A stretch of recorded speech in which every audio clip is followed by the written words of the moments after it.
I don't want to call them lies, but like little white lies that people tell to their children throughout the day, throughout this, or they just lie because it's easier and they don't want to have to face the meltdown that might ensue.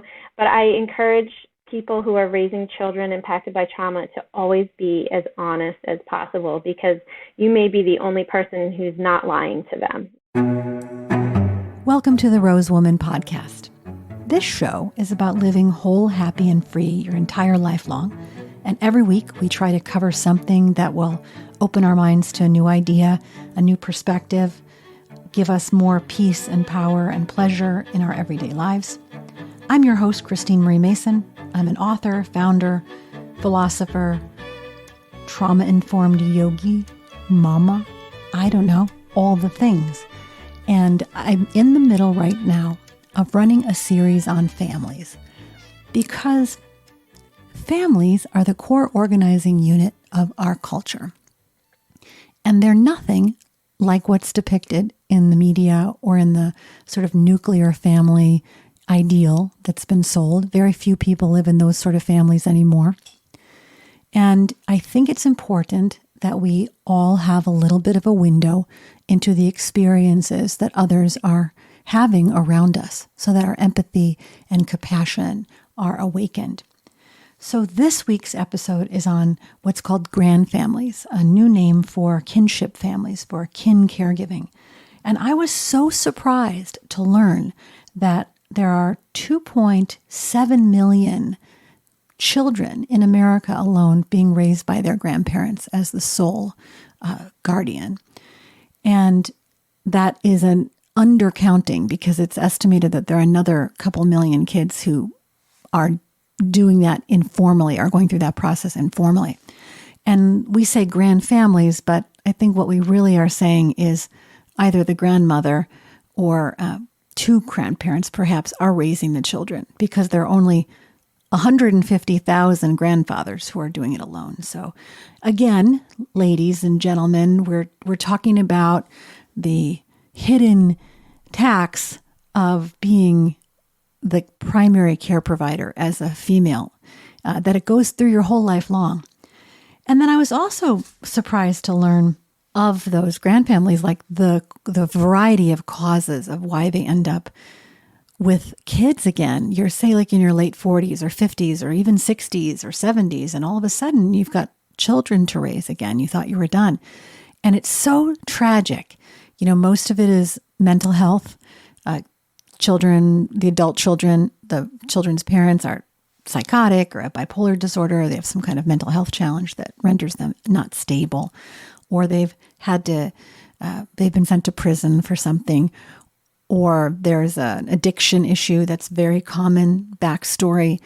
There's a illness, a cancer, something like that, where the kids are no longer able to be in their primary home. And then, of course, there's the things that are sudden death or accidents and just all the tragic things that happen. So something has to have gone wrong for these kids in order for them to end up with a grandparent. And they often don't know what to do. The grandparents don't have the language, and people are just muddling through. So today, I decided to invite someone who comes at this topic of grandfamilies from a different perspective. Beth Tyson has been working with grandfamilies as an advisor and supporter for a while. She has written a lovely book called A Grandfamily for Sullivan, Coping Skills for Kinship Care Families. It's about a koala bear, and his name is Sullivan. It's very cute. And I was very moved when I was looking at the reviews of the book to see why it was so important. One woman who loved the book wrote, "I've been caring for my granddaughter for almost a year. She's 4 this November, and we have read many books, and most feature a traditional family. There's nothing traditional here. I want to thank Beth for this story. I could almost see the stress melt off of my granddaughter. This story allowed her to see that there are other families just like us, and that it's okay to have all the feelings that come with what we have experienced." So, this episode is about compassion and opening our hearts, and we cover a lot in here on general trauma and on general sanctuary and safety and what makes a good home. So sit back and enjoy this conversation with Beth Tyson.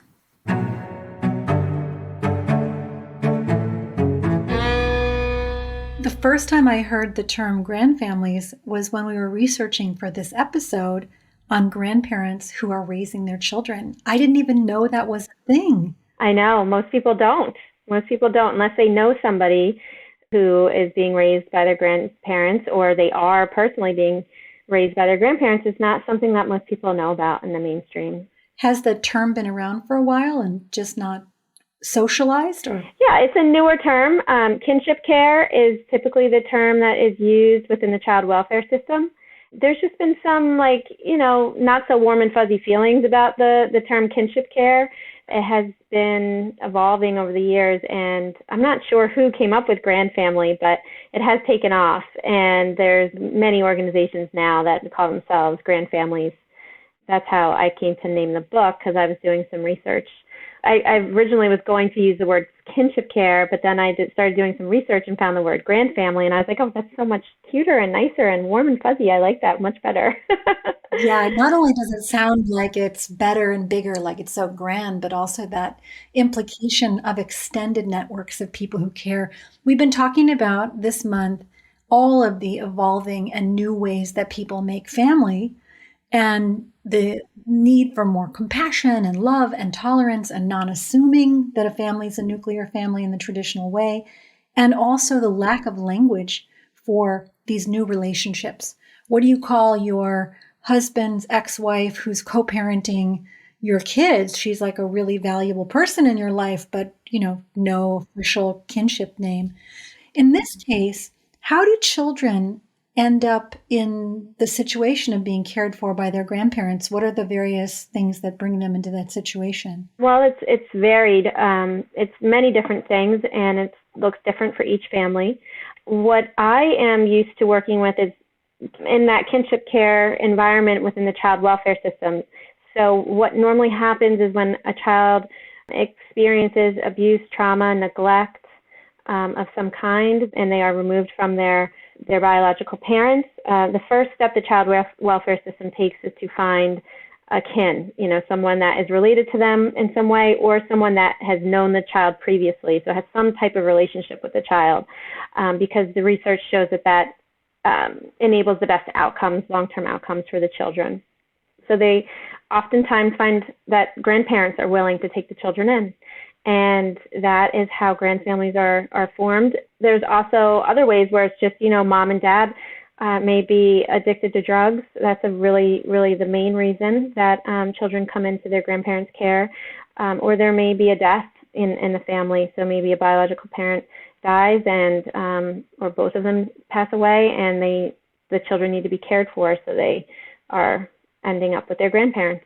So these kids are coming into their grandparents' care because of trauma and adversity. Yeah, and those are different kinds of trauma. You've got the sort of shock trauma of an accident. Right. And then the more developmental trauma of being neglected or being in a home that's chaotic. Right. I'm sort of curious because I think there might be a bias on the side of developmental trauma that if the grandparents raise children who are addicts or abusers or something, how are they going to do better by the children by their grandchildren versus somebody who's like, whoa, I'm midlife. I thought I was done with this, and I'm going through this tragedy where my child passed away, and now I've got their children to raise, which feels like two very different dynamics, and probably some judgment in there on my part, like bias or preconceived ideas. So maybe speak to the one that is more prevalent in your experience, and then we could talk about the others. How do you know if a grandparent's ready to care for a child again? Yeah, that's the hard thing. These are emergency situations. Oftentimes the grandparents are called, in the middle of the night, or, just moments after something tragic has happened. So there really is no time to make the decision. It's, this child is either going into the foster care system and we will place them with a stranger, or you can take your grandchildren in.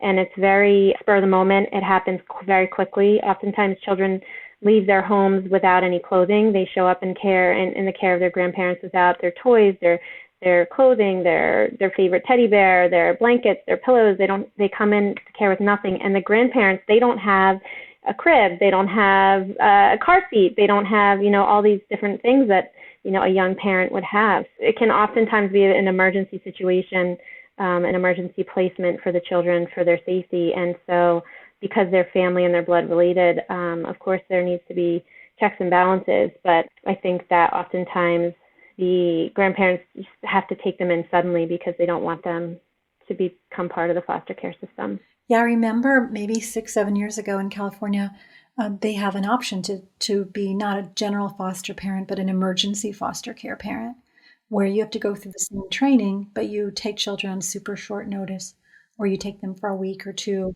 until they can get a more permanent placement. And those kids show up like super frozen or acting out. Usually it feels like they're showing up like very buttoned down and afraid. So how do you work with a child who is in that situation, maybe repeatedly traumatized, or maybe just suddenly having some kind of shock trauma, in a way that minimizes the impact and lets it pass through them and create the most easeful transition, if that's even possible? That's the subject of your book, right? Yes. From my experience, what I try to work on with families is building trust. So the number one thing that is broken when a child experiences trauma is their sense of trust and safety in the world. And without that, that's the foundation for everything else. And without trust and safety in the world around you, you can't go on to bigger tasks such as, learning and developing properly and achieving and succeeding in school and in relationships. So I help families try to reestablish that sense of trust and safety in their homes. And I try to make that the number one priority for them and kind of let all the other expectations go to the wayside for some time, so that they can really focus on re-engaging the relationship and reestablishing a safe environment for the child. That looks like, basic relationship skills and teaching grandparents how to be very empathetic and validating of the child's experiences, letting them have their emotions, not saying things like, don't cry, everything's fine, you'll be okay. Those things can feel very invalidating and hurtful to a child who's been through trauma. So I teach families all about that healthy, empathetic, respectful communication with children. And then it's also about being very honest with the children about what's going on, but in an age-appropriate way, which is why I wrote the book, A Grandfamily for Sullivan, was because I felt like a lot of the grandfamilies I was working with were having such a hard time explaining to the children what was going on. And so the children had no idea why they were at grandma's house. And without knowing why your whole life has changed suddenly, how can you do any other bigger tasks in life, really? How can you begin to heal if you don't even know why you're in somebody else's home and you've lost all your things and you're not with your mom and dad and your world's upside down? As I was working with these families who were struggling so much, I wanted to bring a book to help sort of bridge the divide, right? To try and help these families find a way to talk about these really hard things.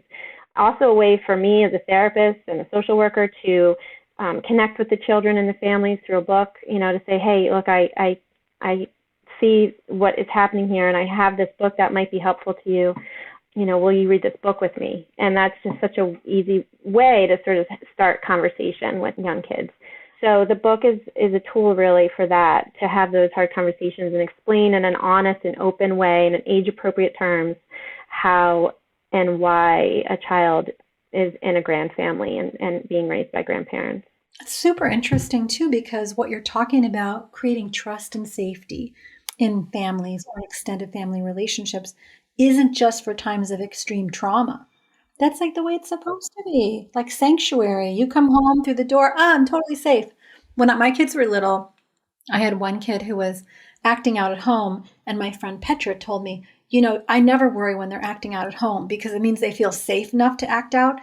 If they're, but if they're doing it in public, it's because they can't do it in their own space. Right. So just creating a place where they can be themselves. So what, if you were giving our listeners a primer in what are the elements of trust and safety and sort of this compassion and empathy, what are some things that do create that trust and safety in daily life for a child? There's a couple of things. The ones that jump out to me, first are having consistency in a home and a family, having that normal routine of things, predictability. These children's lives have changed so dramatically and so drastically, and they've been through so much that they really need like consistent caregivers who are going to do what they say they're going to do, and they're going to be there at the time they say they're going to be there. And if there's a change coming up, letting the child know ahead of time, so preparing them ahead of time, like, hey, we're doing this later today. I even teach families like each morning, like go through and say, this is what will be happening today, or even the night before. In the morning, we're going to get up, we're going to go to school, then you're going to come home, we're going to have lunch, then we're going to go to the park and play for a while. But like letting them know ahead of time what's coming next, because when there's been a trauma, your world feels so uncertain and you're just so confused and you don't know what's happening next, and you're afraid of what might be coming next, because of all the things that have happened in the past. You're like sort of on hyper alert, just waiting for something terrible to happen. So if you know what's coming, your brain can kind of settle down and say, okay, I know what's coming next, and I can relax a little bit. I also teach families, again, to always be honest and truthful. A lot of times, even as a parent, in a traditional dynamic of a family, there's these little, I don't want to call them lies, but like little white lies that people tell to their children throughout the day, throughout this, or they just lie because it's easier and they don't want to have to face the meltdown that might ensue. But I encourage people who are raising children impacted by trauma to always be as honest as possible, because you may be the only person who's not lying to them. There's a lot of untruths and hard truths that adults feel afraid to tell children.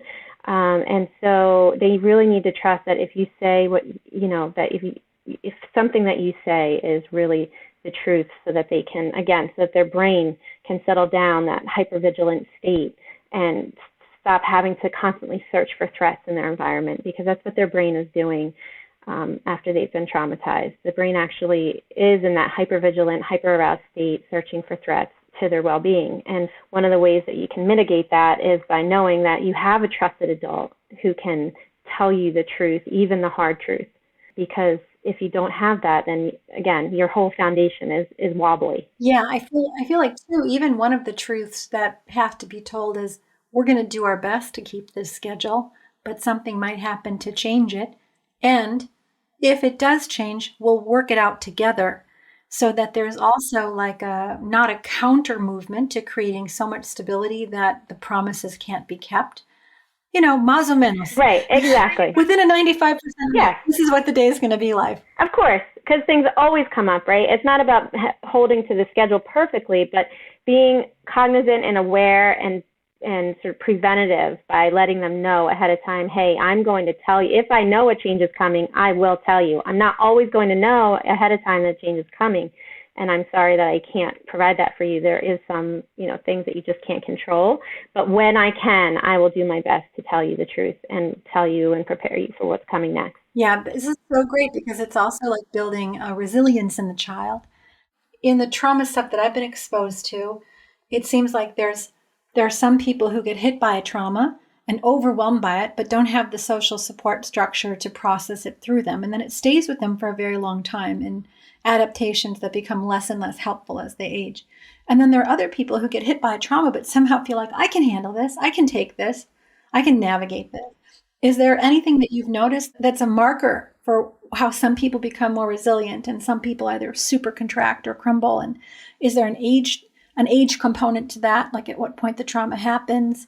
Anything that you can pick out? So I think some of it comes down to temperament, right? Just like the way you were born and your personality and your ability to handle and deal with stress. But also, if you had support 0 through 5 years of age and you had a loving environment and a strong environment, those are the most critical early years to develop your sense of strength and resiliency and trust in the world. So if you've had a lot of good, strong relationships up until that point, and then a trauma happens later on, it's more likely that you'll be able to, work it through, as long as you have those, again, the supportive, loving relationships in your life. But if you had a rocky start to life, and then, you did have a lot of adversity, and then a major trauma happens later on, you're much more likely to struggle and have troubles overcoming that. Again, it's different for everybody, and that's why trauma is so subjective, right? We can't judge a person's trauma because what's traumatic to one person might not be traumatic to somebody else. And it all really is a personal experience. And so I think it's important to note that there is no criteria that you have to meet to say that this is a trauma. It's about how it impacts you personally and how it impacts the child individually. Let's talk about the other side of it.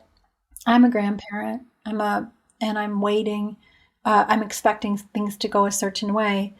And either my child begins to have, like you were saying earlier, trouble with drugs or an illness or some kind of violence or something in the home, or a sudden accident. Like, I've got to be simultaneously processing my own grief and confusion, as well as trying to show up for the child. What advice or support structures are there for the caregivers in this situation? Yes, very little. These are the most vulnerable families, really and truly, that we know of right now in this country. Grandfamilies receive very little support and have oftentimes fewer resources than other families, such as foster families and adoptive families and traditional families. So yes, the grandparents are also traumatized and going through a trauma because they may have lost a relationship with their own child. There may, again, have been an accident or death or violence of some kind or drug abuse. So they're grieving as well. And then they are taking in a child who is grieving and experiencing trauma. So there's a lot of vulnerability there. And oftentimes the grandparents are not able to help the children through their trauma, right? Because it's just not something that we're taught. I mean, who knows how to do that besides a mental health professional? You're not trained in how to help a child process through something as severe as developmental trauma. And that's why, again, it's so important that we talk about this community. There's 2.8 million grandfamilies in the United States alone.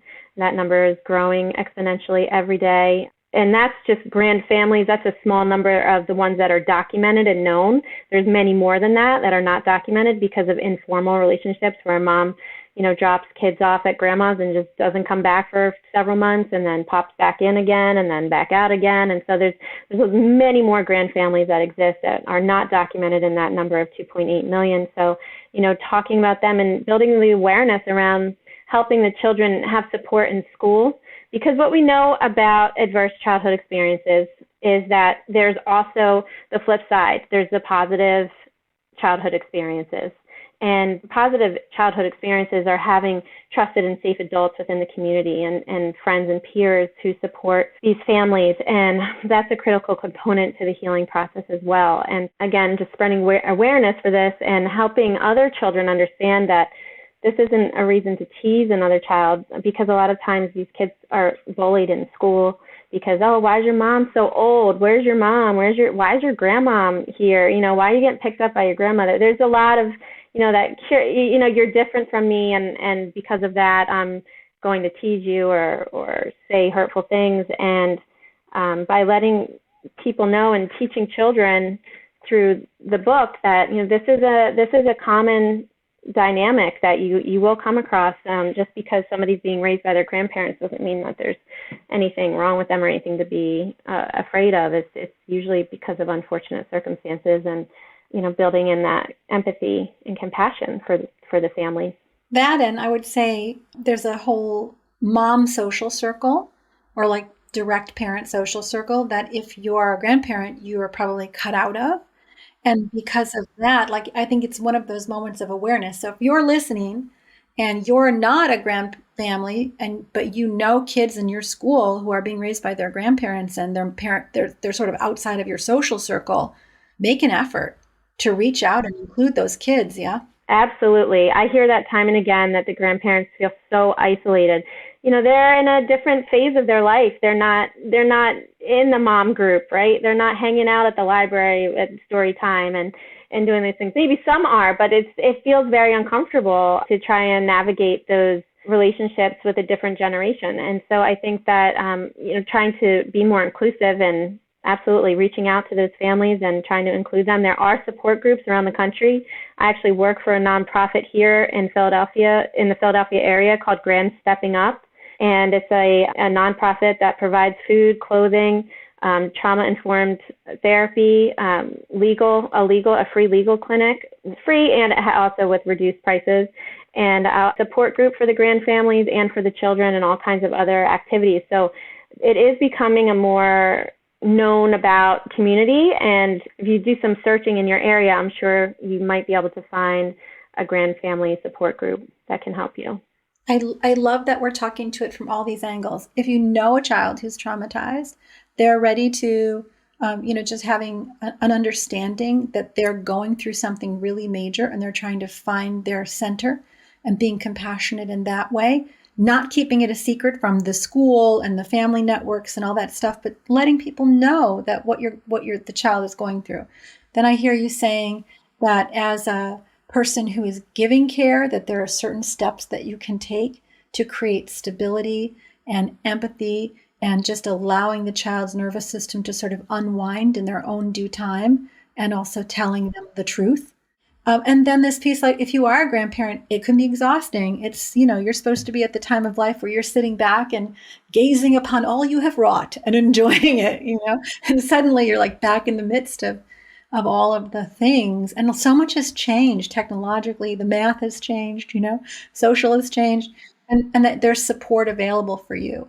And if you're just a person in the community who is very interested in how many kinds of different families exist out there. Last week we talked about DOCEs, or the networks of donor siblings that are emerging, and that how that's forming a kin network.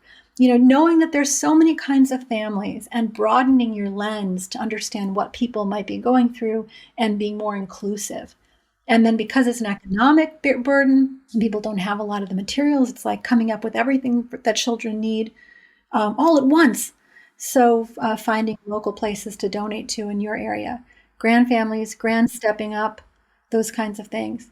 So tell us about the book. How was the process for you? Did you write it? Did you illustrate it? So I wrote the story. I did not illustrate it. I had it professionally illustrated by a wonderful, talented artist who captured the essence of the book, like first try. After he read my manuscript, he told me that he cried because it touched his heart so much. And it is an emotional book, but it has a realistic and happy-ish ending. I didn't want to wrap it up with a bow and give it like the perfect ending, because oftentimes these situations do not have that happy ending of reunification with mom and dad. So I kept it an open ending, but also positive, hopeful way to close things up. And the story really was written just from my own real life experience with kinship families. I kind of molded together several families I worked with and came up with like the most common problems and themes that I saw. And most of the time it was children with explosive anger and sort of taking out their emotions on their new family environment and their new home. And so helping children understand why they are in care, and also helping the grandparents in the story to see like, oh, underneath all that anger is really fear and sadness. So I wrote the story to help people understand that anger is a secondary emotion. It's not the core emotion. The core emotion is fear and sadness. And if you can look beneath all the behaviors, you'd be heartbroken. You would understand why they are acting the way they're acting. So I wanted to help the grandparents understand it from that angle, help the kids who are reading the book feel less alone, like, oh, other kids are doing this, other kids get angry too. And then within the story are coping skills for the children. It's about slowing down and realizing that, these feelings come and go, and it's okay to feel sad, it's okay to be angry. The feelings come and go, and eventually, if you let the feelings like sit with you, eventually they pass. So yeah, it's a really sweet story, and it talks about how Sullivan has a big question. His big question is, why do I have to live with you, Grandma? Why did I have to leave home? It's his big question. It's causing him lots of trouble, and it's causing him to act out. And so once Grandma answers that question, he's able to release all of his emotions and begin his healing process. That's beautiful. Do you also find a degree of self-blame in children? Like, did I do something wrong to make this happen? Oh, yeah. And I say that in the book. It says, and that's where it always gets, I think that's where the tears come out for some people who read it. It said, did I do something wrong? Why can't I live with mom and dad? Did I do something wrong? And Grandma says, you didn't do anything wrong, Sullivan. This isn't your fault. Your mom and dad can't keep you safe. And I'm here. I will keep you safe. So it really is about helping them understand. I know I'm tearing up. It really is about helping them understand it's not their fault. What brought you to this work? Personally, did you always know you wanted to be? My mom passed away when I was in my 20s suddenly, and I had been working at that time in like corporate America doing the office job thing, and I just realized like life is so short. I really want to do something that is more meaningful to me, and I went back to get my master's degree in counseling.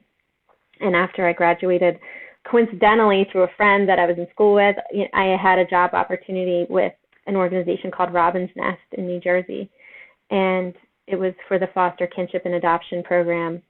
And I started working there as my first job out of grad school, and I just fell in love with these families. I mean, they just really touched my heart because I could really relate to their loss, because at the root of all of this is an extreme, intense loss and grief that often gets shoved under the carpet. Nobody's addressing the grief and the loss that goes on in these families. I could really relate to that as someone who had suddenly lost my own mom, and it just became a passion of mine to help them as much as I possibly could.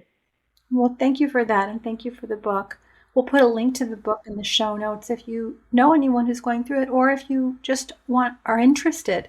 Or in my case, like it's almost like reparenting yourself to be told that. I also lost my mom. My mom died when I was 11.